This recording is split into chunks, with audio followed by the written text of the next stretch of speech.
Good day and welcome to this edition of Press Hour. We want to extend our gratitude to Muki Edwin Kenzeka for sitting in for us last weekend.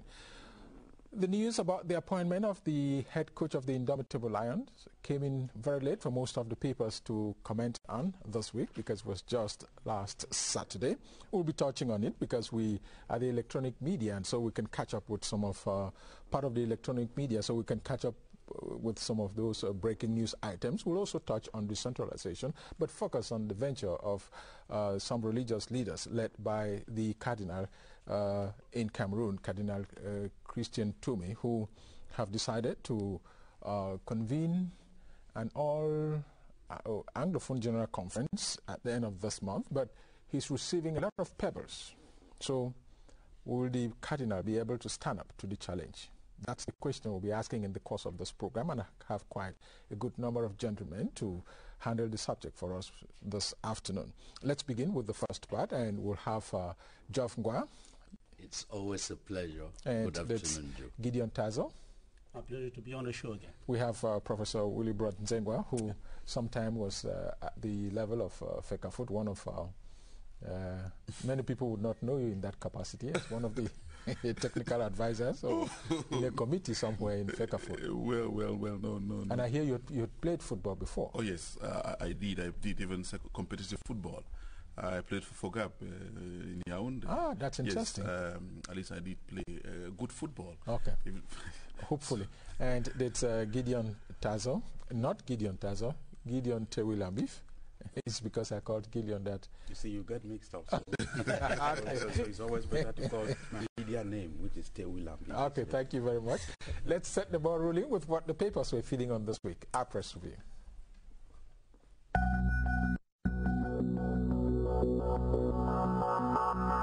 The proposed Anglophone General Conference convened for the 29th and 30th of August 2018 in Buea by some religious clerics as a way to find solutions to the socio-political upheavals in the northwest and southwest regions is the main story on almost all newspapers in Cameroon this week. Cameroon Tribune's Monday edition presents the stance of government through her spokesperson Issa Chiroma Bakari.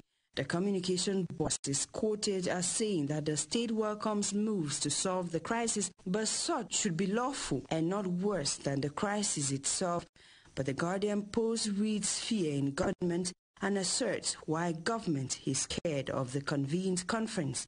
The paper says despite government's initial endorsement of the meeting, regime apologists are now drumming a campaign against the All-Anglophone Conference.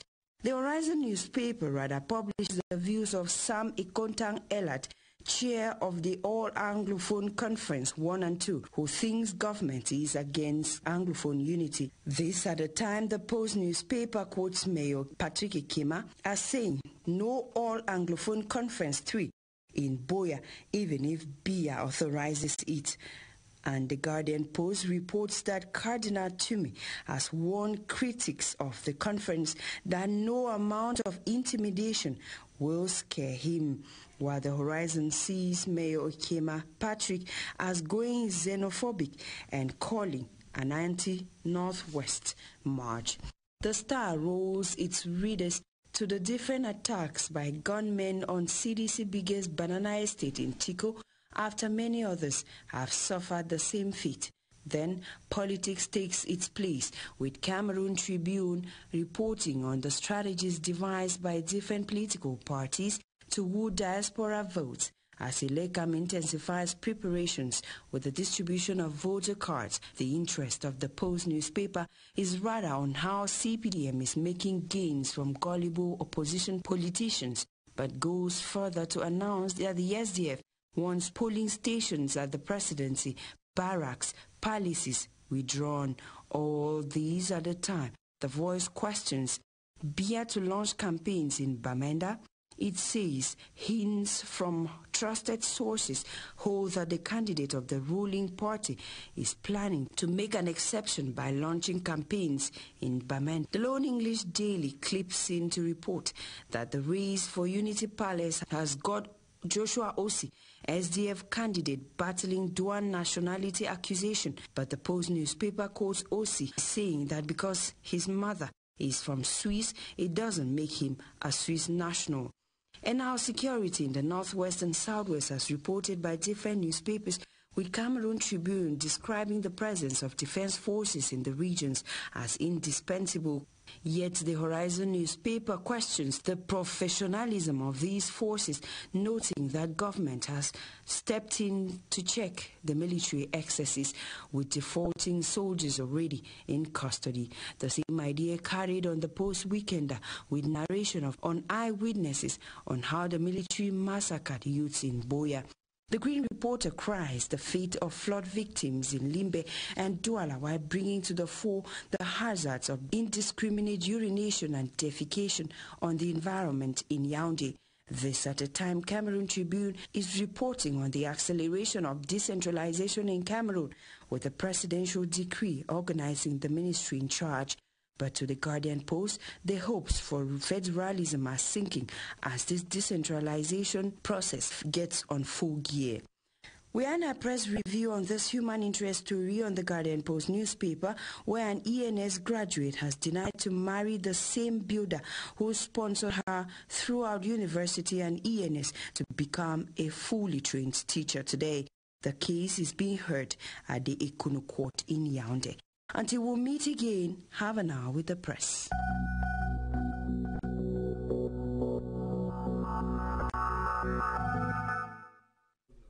Emanuela's stories, like the one that has to do with the bricklayer and her fiancé, will hardly stop appearing or coming on in the press. But that notwithstanding, let's go to what's hot. And it's the appointment of Seedorf and Kluivert. I'm sure when you were a sports reporter, these guys were the inspirations of the time. Yes, and at Joe, long last, you are right. The Indomitable Lions have a coach. Obviously, you and I were sports reporters, and you couldn't talk of football without talking about Seedorf or Kluivert when it came to the Dutch national side. I think in terms of that view of the appointment, I would say it's spectacular. It's a star appointment. Maybe we'll be diving into whether they can succeed or not, and be looking at the other side of the appointment. But for the moment, I think they are spectacular appointments. That's what is making Cameroonians very excited about the duo that will handle the Indomitable Lions, perhaps. What I want to that they've been stars themselves, and so the task now is that of transforming that mentality of what they have in their legs, if I might put it that way, to the boys who will be playing on the field. Yes, Joe, I must have to say that when I got rumors of that Seedorf and Kluivert had applied, I was very happy for two reasons. I said, these are guys who have played football at the highest level. And we have a problem of ego in our national football team. So that's to say, you tell a player, please, I want to play here, don't do that. He does the opposite. And I believe these guys, with their profile, will be able to bring down that ego in players. And of course, we'll be able to give them instructions. So I feel that on that score, they're going to be some discipline. Some discipline. Okay. And again, by going for this duo, for the Dutch duo, I must have to say Cameroon has decided to opt for Dutch football. You know, the last time we had Dutch football here was Arihan, who came in 2009, and this time around we're having a Dutch duo. This time around, which means that we've tried the German school of football, we've tried the French, we've tried the Belgian, and now we want to the go Russian with Napomnachi? Yes, of course. So I think let's try the Dutch football code and see. These are guys who have, in fact, to me, technocrats of the latest generation.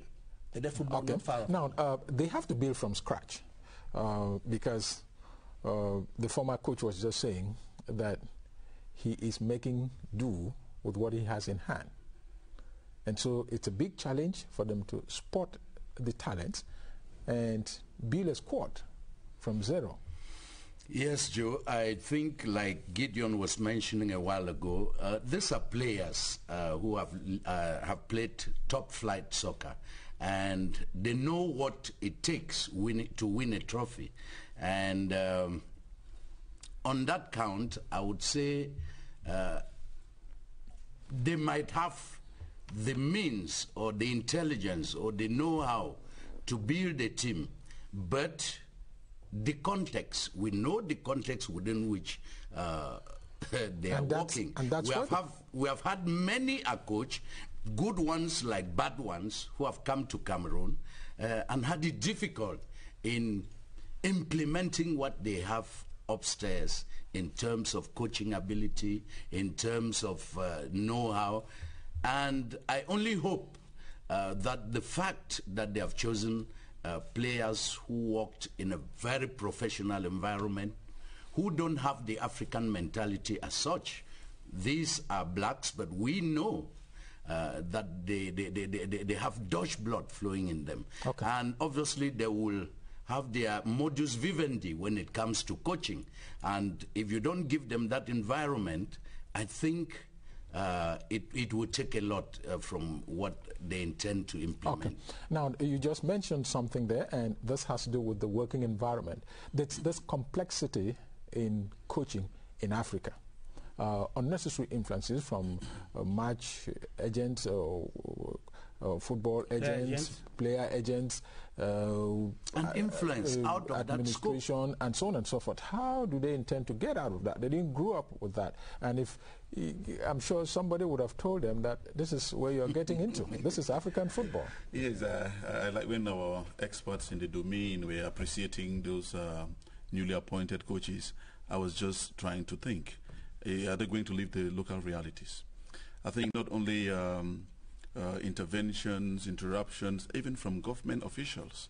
I think we are going to face the reality. It takes more than being a They will have to face the reality. Yeah. It takes more than good coaching to do it as far as Cameroon is concerned, with all of our influences. And I can say that... Not only Cameroon, Africa. Well, Africa. Well, I don't want to accept the African notion. I want to talk about Cameroon. Okay, the one you know.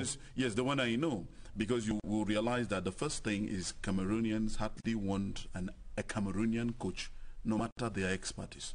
We just saw the best team, the best of my appreciation, from Africa in the current World Cup. I mean, the just ended World Cup from Senegal, being a Senegalese. I think a national team should mean, to me, that it should be all the nationals from a particular country. You don't fight a battle, including the general, coach. Including the coach.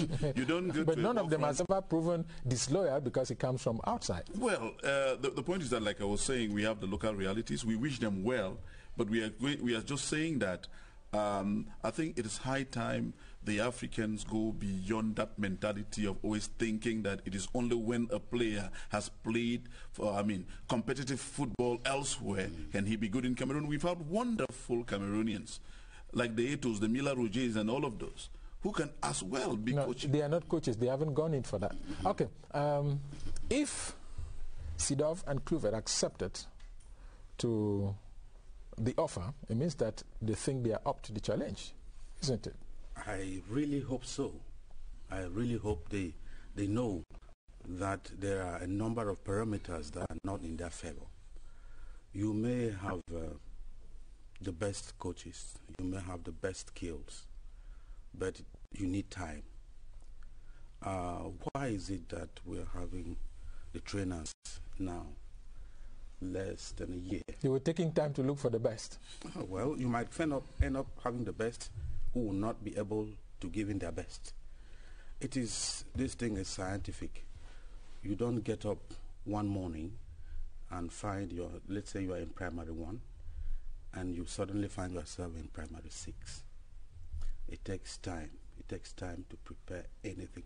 The best, they have said all that they can say, but the time factor too should be taken into consideration. That the trainer is being designated less than 1 year to a competition that we want to win on 2 fronts, winning in the organization and taking the trophy. Okay. There is...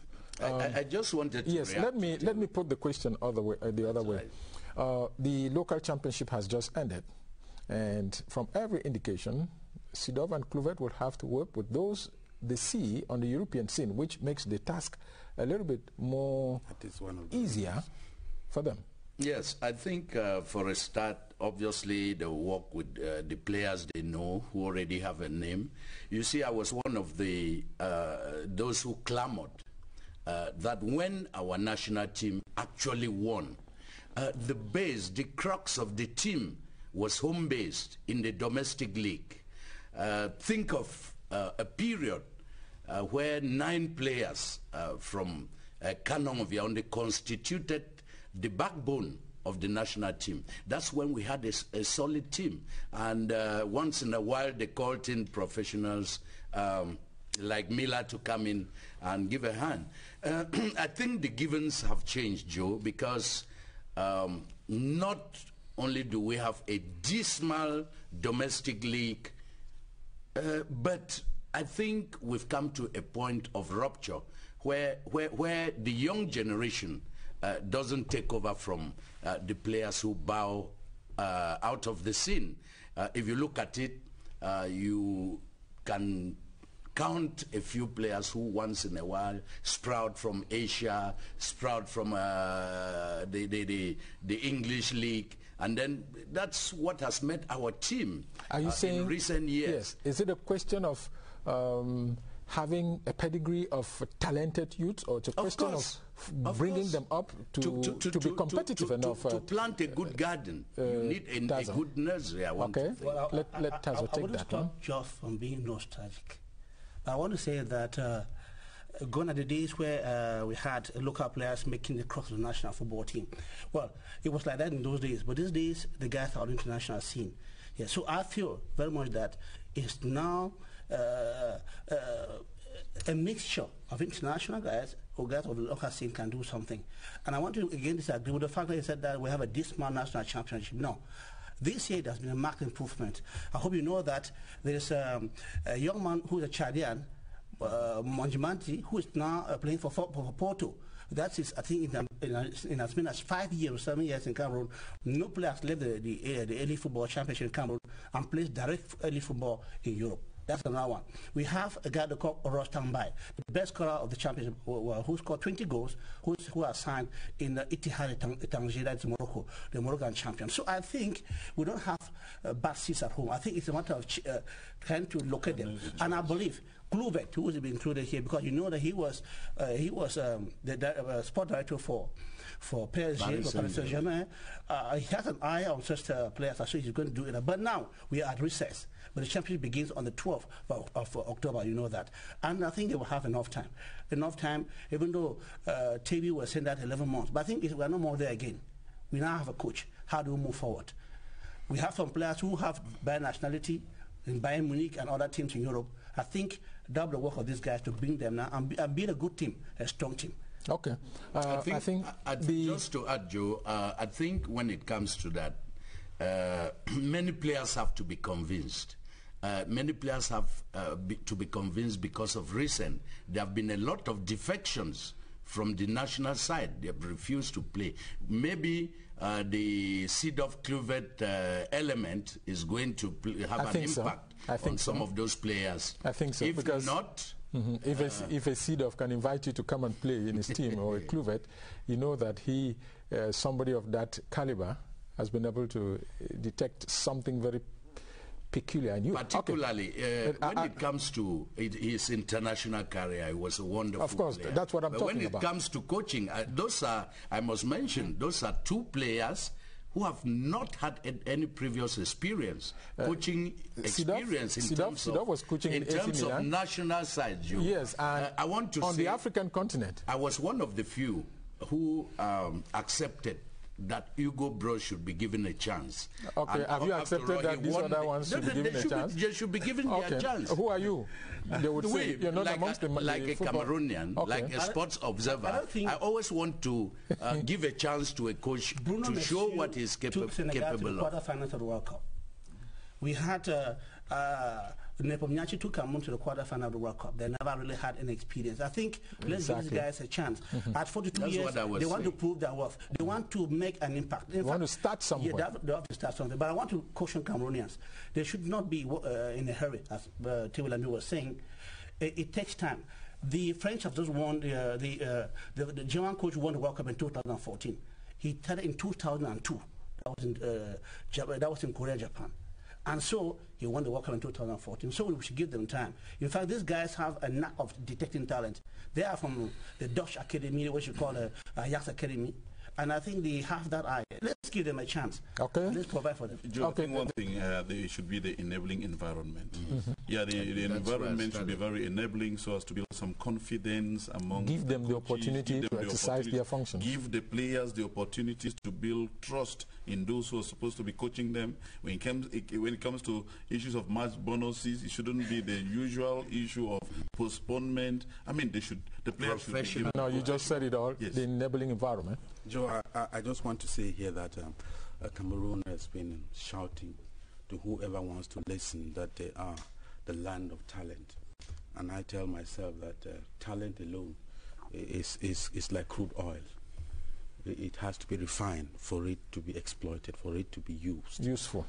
Okay. So when we keep on claiming our talent, and again, what is this country where you have talented footballers and not talented trainers, football trainers? Okay. I find it difficult to reconcile this in the name of our specificities. It's no excuse. No, we have had nationals before, and this time they are turning to... The point is that we should have nationals. Continuously. We should make it clear. How can we have such good that's your opinion, and we don't have good football trainers? That's your opinion, and I hope it counts also. It's a paradox to me. When we keep on shouting, and I know that in 1 year... Can we face out? These two sports guys here, we'll begin saying a different story. They will begin saying a different story. Just surprises for the result. They are now saying that they are the best. They are the best. No, that's not what we said. I think they come from the best football academy. Please, they should be given an enabling environment. But I know. I like us to face out, please. England had coaches, Englishmen, they never went nowhere. I hope we should have... Sven-Goran Eriksson came in 2002 to the quarterfinal, 2006 to the quarterfinal. So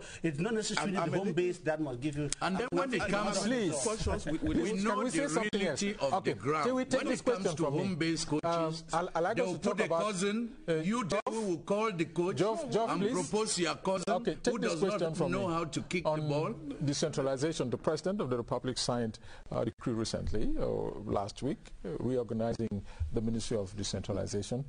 Is that the magic key that should turn things moving? It can't be the magic one. Decentralization is not decreed. It is a process that should be implemented diligently. A number of things that have to be done, not only being done, but being done when they are supposed to be done. I want to say that had it been the decentralization as enshrined in the 1996 Constitution, and I'm just belaboring the point here, was implemented at the pace, 1996, and we're in 2019. 3 years after. 2018. 2018, 22 years after. Had it been this ministry was even created at the time, it would have done. But much has been achieved in terms of decentralization already. Much more could have been achieved. You would agree with me that when you wait for your patient to get into a coma before you start looking for treatment, you need a shock therapy. Okay, and that shock therapy should be maybe that reorganization of that, what used to be under the Ministry of Territorial Administration, now a ministry on its own, which means that that could be the shock therapy you're talking about. I beg to differ with you. Okay. It is not the shock therapy.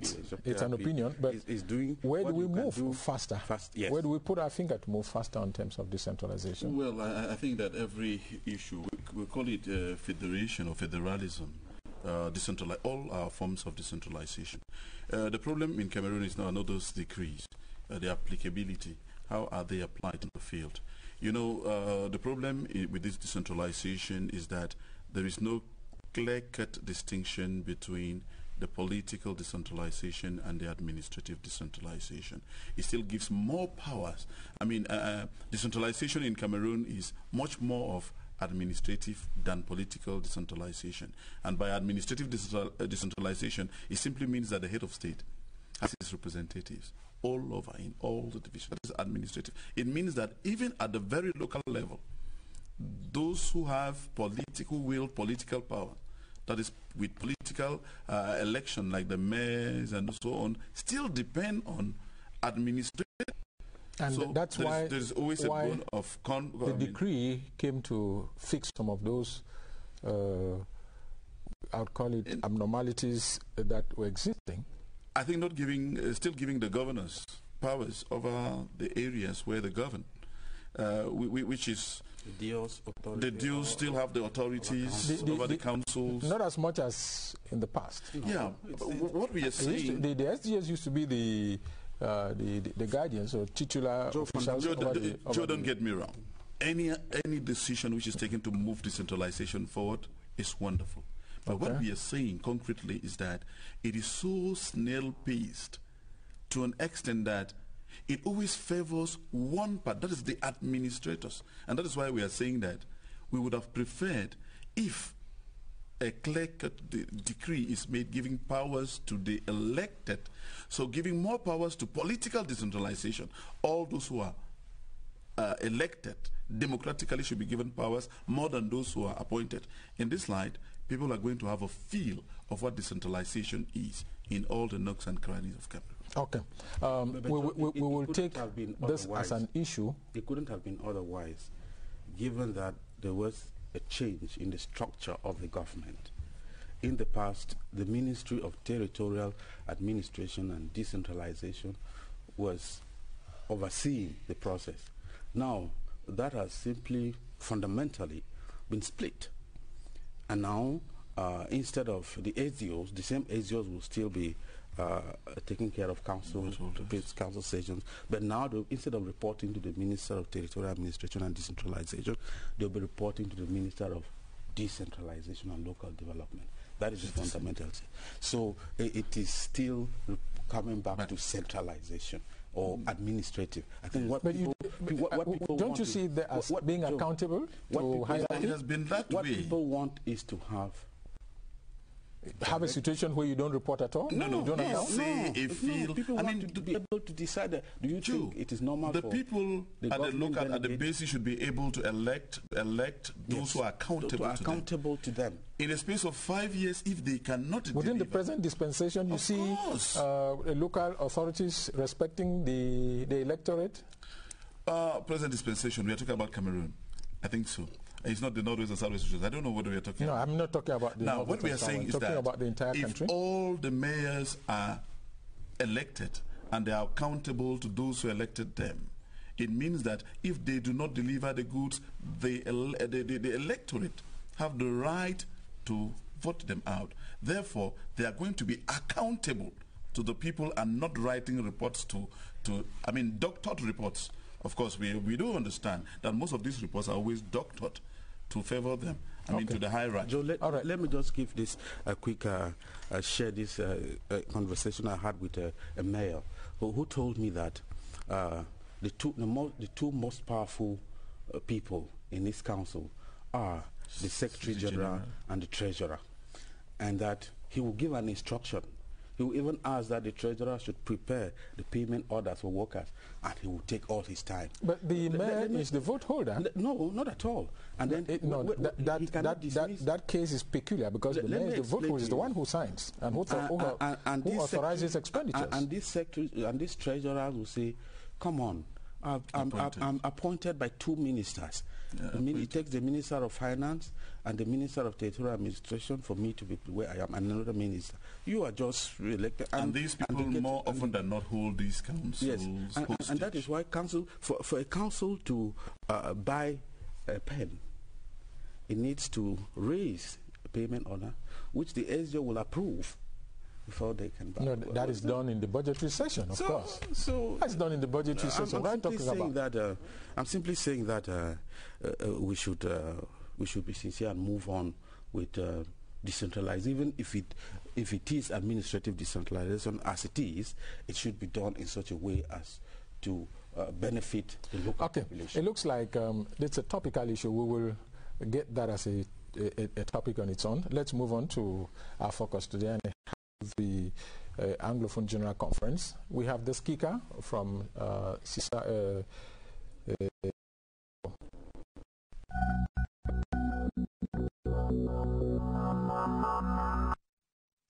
Four chiefs that police called on Prince Young to recount the ordeal they face in captivity. In the present administration, the fervent plea powers that be to ensure the safety and proper security of the already traumatized and vulnerable.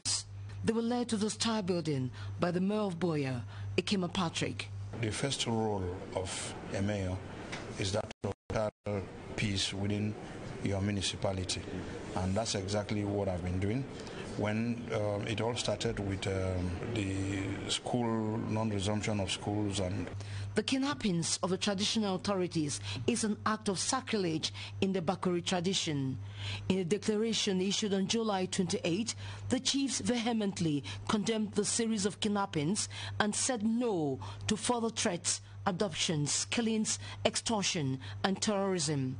If you look at the number of young people who are hiding in the forest as marquisas, it's very insignificant as opposed to the population of the municipality. And so if our people beat out fear, I think we can all stand upright and of course push that cankerworm within our municipality. The pride and splendor of custodians of tradition are derived from their people, and no one has the right to infringe on what tradition holds.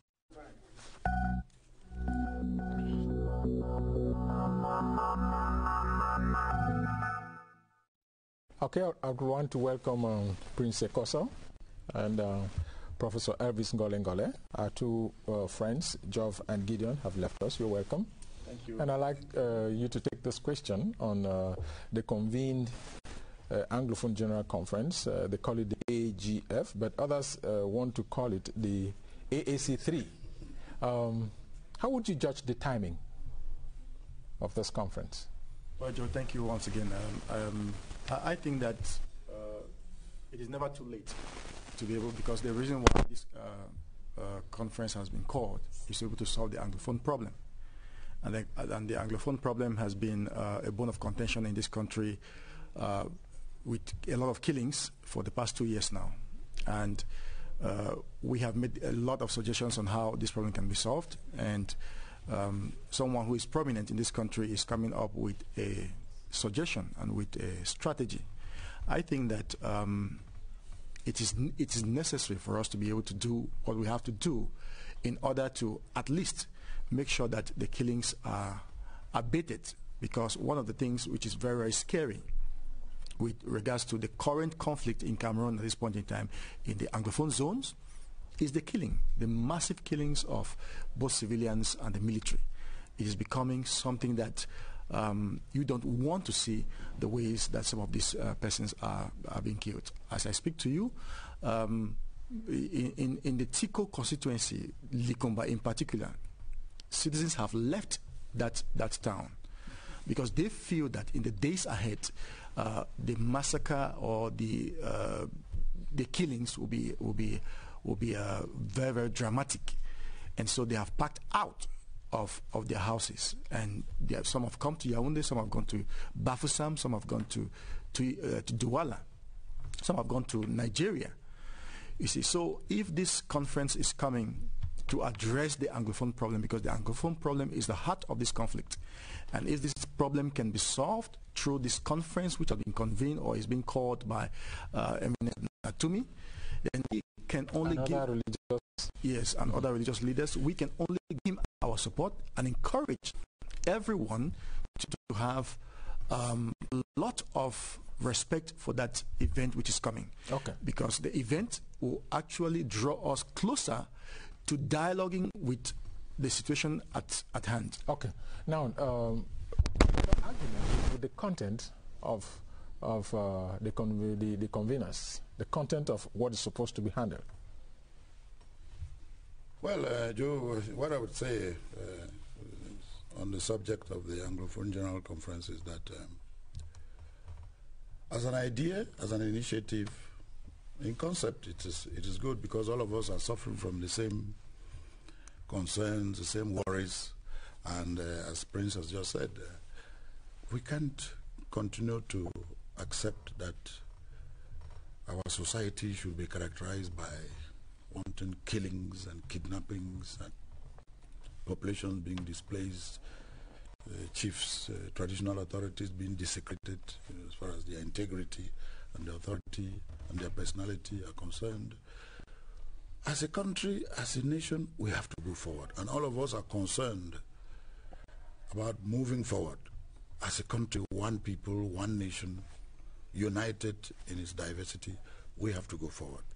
And what we have lived through in the last almost 2 years is something we all have to condemn, which is that our society is being torn into pieces, and populations are being displaced here and there, internally displaced refugees. This cannot be accepted. Therefore, anyone who has an idea to contribute to normalcy and order, it's accepted. So it is in that light that I'm quite comfortable that the likes of Cardinal TUMI and the other clerics have made a proposal. But my concern about that proposal is that that proposal suffers from at least four problems. The first problem you've just mentioned yourself is the problem of timing. It's never too late to do something, but when you look at the time as it is now, the nation is in the middle of a presidential campaign, which officially is not yet begun, but we are in a pre-campaign mode. At the time when this conference is to take place, it will be almost at the time for school children to go back to school. I'm wondering whether that timing is the right timing. The other concern I have about the initiative is that somehow the initiative has not shown any sensitivity to the fact that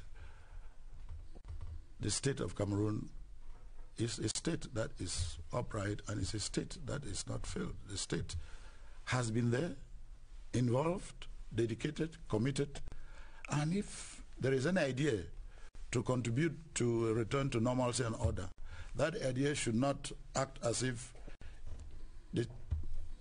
the state has done nothing or the state is not there.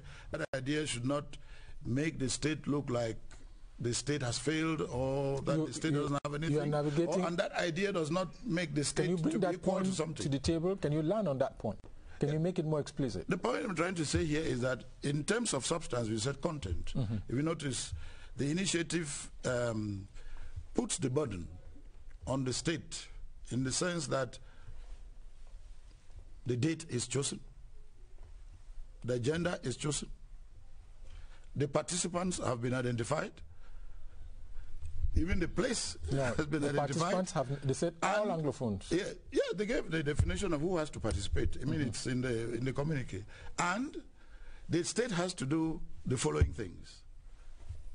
It doesn't say what others have to do. So somehow the state is put before a fait accompli. Whereas the state, whether we like it or not, is the guarantor of the general interest. The state, as long as the state has not failed, the state is the pilot. And we cannot, in whatever we're trying to do, ignore the fact that as long as there is a legitimate legal state, that state has to do, has to be part of the solution. The point, if I got Prince right, the point here is that the problem has been dragging on, and somebody takes an initiative. Yes, that initiative somebody has taken does not put off what the state has been doing, because we know what the state has been doing. Okay. The state has been there. But the other point I wanted to make, which is important here, is that this initiative has chosen a location, which is Boya, the southwest region. In choosing that location, the initiative has not, I shouldn't say has not, I'm not sure if it has, but has not ensured that in Boya, in the southwest region, there are authorities that are both legitimate and legal, who had to have either been consulted, maybe they have, or had to be considered to be part of the process, because whether you like it or not, Boya is a place which is in mourning. Boya is a place which is going through lots of problems. Their traditional rulers have been desecrated. Some have been killed. The populations are living. In Boya, there is a mayor. In Boya, there is a paramount chief. In Boya, there are state authorities, the governor, the subdivision. In Boya, there are political authorities. Somehow, we shouldn't forget that for any initiative politically to succeed, it has to be sensitive to a certain number of things. Once that initiative or that plan does not show sensitivity to a certain number of objective conditions, real conditions on the ground, the tendency is that no matter how good that initiative is not likely to work. And to make it worse, that initiative assumes that the others will be okay, but as you know, the others have said no. Okay, we're running out of time. I wanted to ask you a question, but I would want the two of them to react to what you have said. Then I'll ask them my own question. Well, I think that I'm really surprised because the issue of whether or not to hold a conference in Boya, people have decided to philosophize about it instead of tackling the real issues at stake. We are in a real crisis situation. And in this crisis situation, every son and daughter of this country should be able to support the initiative that should bring peace. And I think the huge cardinal, huge in every sense of the word, huge in physique, in mentality, in intelligentsia, in religiosity, that his things that with other religious co-religionists they can be able to summon a conference. And he insists that it is a proposal where all the various schools of thought amongst Anglophones should come together and talk out their differences so as to have a common position. I think it is an initiative that any single Cameroonian who wants this country to move forward in concord and harmony should be able to support. Okay. I mean, to be saying that the conditions have not, there is no condition which is above human life. There is no condition. We should be, we don't want to juggle with conditions and keep on wasting lives in the field. Okay. So, Tewi? Yes, permit me to react to what the learned professor and an experienced politician said. I would want to say here that him like me, I've listened to him call for dialogue, and all of us were applauded. But the problem people wanted was what form of dialogue. I think with this initiative, at least we're moving now from dialogue as a rhetoric to reality. Reality in the sense that at least we have a time that has been proposed. A time, a place, and date. who is supposed to take part. So those are some of the questions that can lend merit or credit to this initiative, that it is concrete proposal. The second reaction is the timing. What time is good time? Crisis situations need crisis solutions and approaches. We should stop philosophizing. Timing. Maybe it could contribute. We cannot speculate as at now that it is not good timing. It depends on who is looking at it and whose interest is at stake. Because are we sure, Professor, that the elections you are talking about would have taken place under conducive circumstances in the regions you are talking about? That is the question I ask myself. Wouldn't it be an initiative as to more or less appease or bring the situation, I cannot say under normalcy, but more or less acceptable for those elections to take place? Thirdly, talking about conditionality, I read the communique of the cardinal and the other religious. In no way do they put preconditions. If I may quote, they say, we pray, and I want to lay this, and I want to lay emphasis on the word we pray, the government of Cameroon to create the enabling environment by. But they are not giving an injunction. I think that we should yes, read. I'll come back to you. We should be able to read in between the lines. We are not doing any service to our country by questioning, first of all, by delving into a judgment of intentions. I think it's a very slippery ground to try to judge somebody on intentions. Secondly, I'll come to you, Prof. Secondly, I think that... Thirdly, so the third point. Thirdly, well, it may count. Thirdly, our head of state declared at the rostrum of the United Nations, we are beggars of peace. Beggars of peace don't give conditionalities. Beggars of peace, the only condition is peace. Come on, Joe. Come to think of it. Look at how you and me come from that point. Even Prof, can you go home easily now? No, of course not. But who is more comfortable in such a situation? Who would not support any initiative without prejudging people? Intentions, without taking it out, without politicizing it. Okay. This situation should not, to me, be politicized. Yeah. I mean, we're quite comfortable with the concerns of our colleagues. Yes. But what is here is that the idea of an initiative as a concept, we have nobody. We have no problem now, about it. the way you put it, and Cardinal excuse me, not huge. Is not bigger than the state. No one in a state is bigger than the state except God. And once you know that you have a good thing such as that, you should make sure that the state... From the argument you've developed, should that initiative be suspended? No, it's a good initiative. What it should do is that initiative should be put within a real, workable, doable framework. That is to say, how? That's a very good question. How do you do it? That is to say, make sure that the state is part and parcel or is along with you, and that you work with the state. It doesn't look like a fait accompli for the state. That is the how.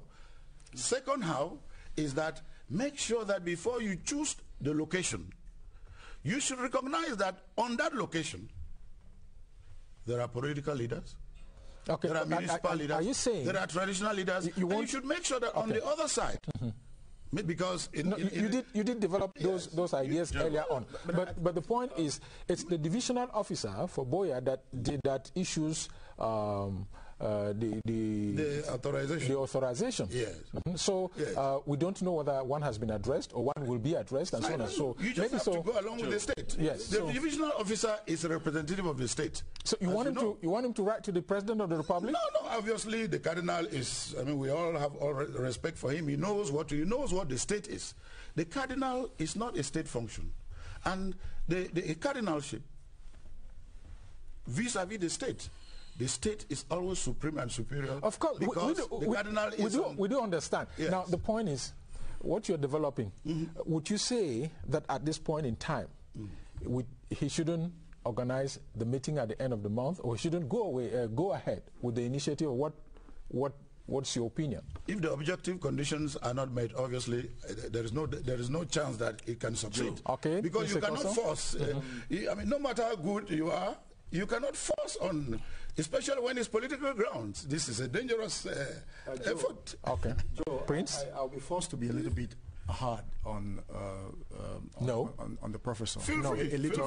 We are used to. And I'll be forced to be very hard on the thing. No, discuss ideas, not persons. Talk on hard the on ideas. his ideas or the things he's saying right now. Okay. Because, you know, I will say vehemently that with regards to this Anglophone crisis, it is evident to all Cameroonians of good faith that the state has failed to take over its responsibility as the guarantor of peace. Because as we speak, there are killings going on, and the head of state has not mentioned a word. No, when you say that, I will disagree with you. Excuse me, Joe. Yes. Excuse me, Joe. If you say that, I disagree with you. Finished, because if you disagree with me when I'm not finished, you don't even know what I want to say. No, you've said already. You've said that the state has failed. But when you look at yes, because as we speak, citizens of this country are being killed every day. But the military is being killed as well. Excuse me, I say citizens. Military are citizens.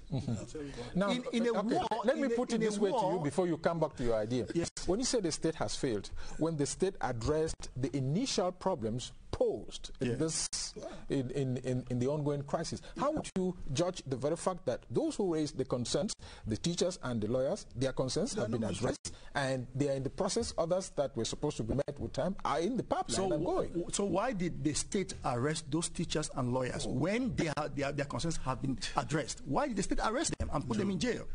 Those are things that we must be very honest about it, because one of the things that will solve this Anglophone problem or solve the problems of our country will become honest and truthful to the realities on ground. One of the things I will also want to say is this. We cannot sit here and begin to become so judgmental over the initiative of religious leaders, because religious leaders or religious institutions are part of the state. And they play a role to make sure that the state is balanced. But they are not the state. So they are not the state. I don't refuse. But the fact is that for over 2 years now, the state is only carrying out very drastic measures to be able to, for example, most of the people, like for example, there is a village like Balangi. No, I'm talking to you about Likomba right now. You are talking about citizens, civilians are fleeing away from their homes. Yes. What is the role of the state to make sure that those civilians stay in their homes? The state has failed because the citizens cannot be stable in their homes or in their environment. Do you want the military to get into Balangi and kill indiscriminately because they want to bring peace? If the state, as Professor is claiming, if the state is the guarantor of peace, what makes it difficult for the state with all the machineries it has not to be able to settle this problem for more than 2 years now? You know why we have to disagree? Yes. We have to disagree with him that the state has failed, because if the state had failed, the lawyers and the teachers would still be on strike. But it's because the state has succeeded. They are in jail. No. They are in jail. Lawyers and teachers in Cameroon too much of a state are in strike and they are functioning. Secondly, if the state, as he claims, had failed, he himself would not be here today. Exactly. It is thanks to the success of the state that you and I are here today, and we are talking about the issues that the state is functioning and that the state has succeeded. There is insecurity. We should not insecurity might be there. Let's get emotions out of this. Okay. Cardinal TUMI's idea, his initiative, his person, we don't doubt it. In concept, it is good. But no idea in itself is good just because it's an idea. For an idea to be good, it has to be doable, workable on the ground. How do you ground an idea which has come from you? And the fact that it has come from you, even if you're a cardinal, or it's not an idea from God. It is an idea from a citizen of Cameroon who is a cardinal and we respect, and who wants that there should be peace. The state cannot disagree with that, because the state wants peace. The head of state has said, as Mr. Dewelambi said earlier, that we are all beggars of peace. We all want peace. But for that peace to be a reality, we have to ground it. Now, let everybody understand, and we cannot make the state look like the state, according to him, so it doesn't matter, or the state has failed. The state cannot fail. If the state fails, we will not be here. Exactly. Okay. Please, before you come in, let's have Elvis. Then you'll speak after that. We're running out of time. Yes, Joe, we have had a quite heated debate also on time, just like this on the set here, on the different topics, beginning with football. Let's begin with Asa, a man who says, I see no great improvement after the appointment of the two coaches, as you can't feed your chick on the day of sale. So we pray for better days, and now we keep our fingers crossed. And Mary Chilasti about football says it's really interesting for Cameroonian football this time. And I think the two, no matter the fact that they are European with black skin, they will fight for their origin and they will help Cameroon to be at the top. But corruption should not influence them. While on the second subject concerning decentralization, just one from there. Yeah, just one. Ta Kwete is saying that why is the president giving a new specification on decentralization 22 years after? And Ngole Chi Copy says in Cameroon should be given a chance to continue, a second chance. Why on the topic we just had now, Rene Akumbo says the cardinal will succeed given given where everybody has failed, if and only if he received the necessary support from the government, and it is the starting point of the end to the conflict. Meanwhile, Ayuk Erin says the servants of God will succeed in their mission to bring peace to the country. Prince Denis Fonjo said, let the government give him the benefit of doubt, and people should not criticize when they are not proposing alternative solutions. And we'll conclude with Kemki Chris, says the Minister of Communication State welcomes any effort to solve the problem, though the mayor of Boya said it will not hold parity, and there is no decree so far authorizing the conference to hold. Okay. Can we go a little bit fast? We have just 2-3 what I wanted to say is that the way my able professor is speaking is as though the cardinal did not respect state institutions.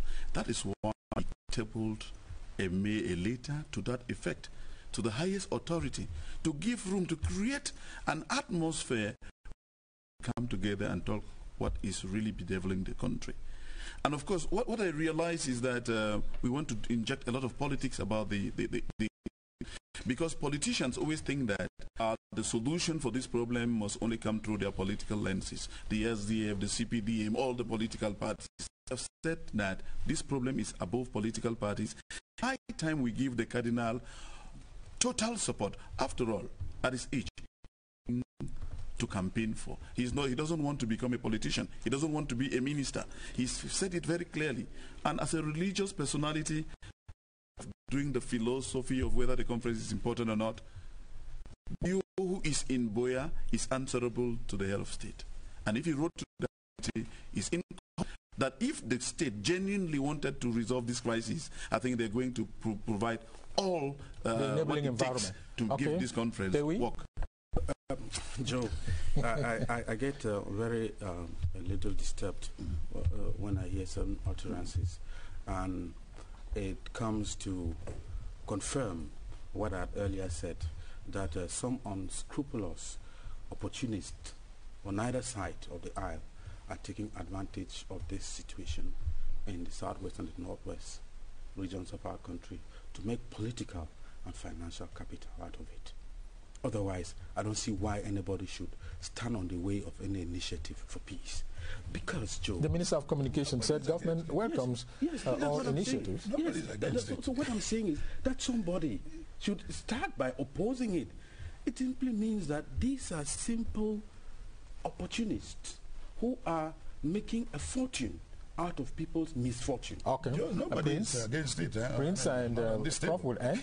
Yeah, I want to say that whether some Anglophones subscribe and support this conference or not, I want to say that they are Francophones, they are people who are well placed, who are mobilizing to give their endorsement to this conference. Okay. And this conference will solve the problem that the Anglophones are going through. Okay. It's a step. Yes, Prof. Indeed, as the Minister of Communication said, we're all for those who are making a contribution through initiatives and plans to bring about peace. So, no, we are not against the initiative of or the proposal of the cardinal. All that we are saying is that for it to work, ground it. In other words, make sure that you are sensitive to the timing, you are sensitive to the state, you are sensitive to those who on the ground have to consume it. That's all. Right. Thank you very much, gentlemen. I'm sure our time is up. We all want peace. We will certainly be coming. It's a running story, and this problem has been on for quite some time. Thank you so much for coming.